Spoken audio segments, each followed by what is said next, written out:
Welcome back mga katambalan, mga hot topic and issue pag-usapan natin. Update po tayo kay David Licauco na kung saan nga po ay nag-post itong si David na meron nga po itong bagong sasakyan at tinesting pa nga itong si David yung kanyang bagong car.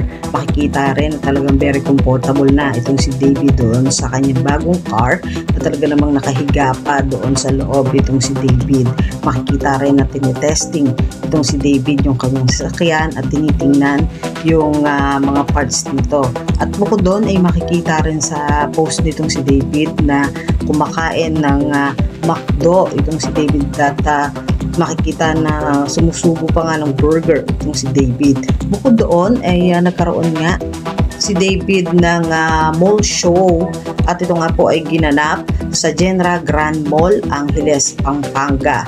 At kasama nga ni David yung ibang cast ng Never Say Die na kung saan nga po makikita na bumaba itong si David sa sasakyan at pinagkaguluhan nga po ang tagahanga nitong si David. Makikita rin yung ilang mga photos na kung saan nga po ay kaganapan doon sa ginanap na mall tour nitong si David sa Pampanga at talaga naman dinumog ng mga tao yung ginanap na mall tour nitong si David at makikita pa nga doon sa ilang mga photos nakipag-kamay pa nga po doon sa kanyang mga fans na talaga naman dinumog at pinagkaguluhan.